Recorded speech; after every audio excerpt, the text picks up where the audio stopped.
वसुदेवसुतं देवं कंसचाणूरमर्दनं देवकी परमानंदं कृष्णं वंदे जगद्गुरुं. जय श्री कृष्ण.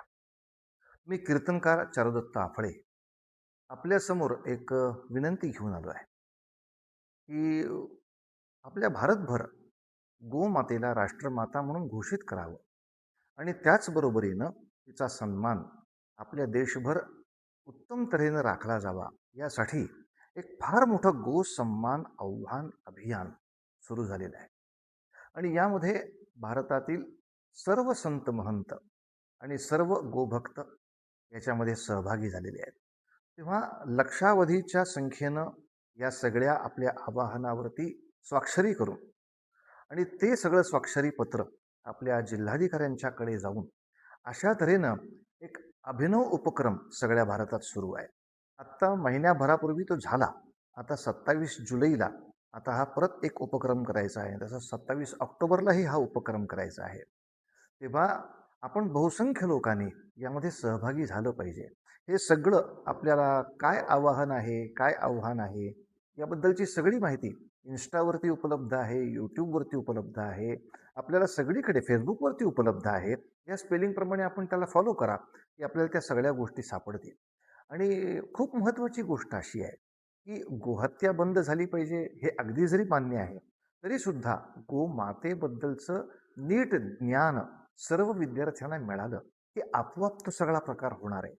की जी माता आपल्याला फक्त दुधापासून नव्हे तर तिच्या गोमूत्रापासून, तिच्या शेणापासून आणि नंतर तिच्या शिंगांच्या कातडीच्या सुद्धा या भूमीमध्ये विलग होणाऱ्या घटकांपासून सगळ्या पर्यावरणाचं जी संरक्षण करते, तिला फक्त आता ती दूध देत नाही म्हणून कत्तलखान्याकडे पाठवणं आणि तिच्या मांसावरती स्वतःचा व्यापार आणि स्वतःची श्रीमंती वाढवणं म्हणजे किती मोठा कृतघ्नपणा या जगामध्ये चालू आहे.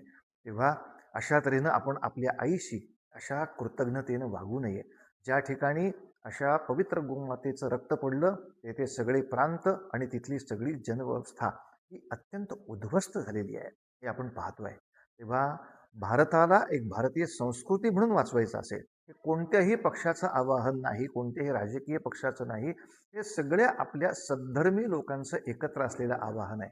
आणि त्यामुळे या आव्हानाचे प्रमुख कुठलेही नेते नाहीत, कुठलेही संत महंत सुद्धा नाहीत, साक्षात गोमाता याची सगळी प्रमुख आहे. आणि ह्या लक्षात ठेवून ह्या गोमातेबद्दलचा आपल्या मनातला असलेला पूज्य भाव हा या ठिकाणी आपण प्रगट करायचा आहे. जरूर आपण लक्षावधीच्या संख्येनं याच्यामध्ये सहभागी व्हा, या सगळी माहिती मिळवा. अनेक गोसेवकांच्यापर्यंत आपल्या स्वाक्षऱ्यांचे आणि आपल्या स्वतःच्या सगळ्या याबद्दलच्या वक्तव्याचे सगळी आपण गोष्टी पोचवा. आणि जेव्हा हे सगळं निवेदन जिल्हाधिकाऱ्यांना द्यायचं असेल तेव्हा बहुसंख्येनं या ठिकाणी सुद्धा आपण सगळे उपस्थित राहा अशी मनापासून आपल्या सगळ्यांना प्रार्थना आहे. कसं आहे, गोरक्षा ही आपल्याला राष्ट्ररक्षा करणार आहे. तेव्हा या राष्ट्ररक्षेसाठी हे खूप मोठं आपल्याला सुसंधी आहे, सोन्याची संधी आहे, सुवर्ण संधी आहे. या संधीचा प्रत्येक गोभक्ताने, राष्ट्रभक्ताने उपयोग करून घेतला पाहिजे आयुष्यात, असं सगळ्यांना कळकळीचं आवाहन.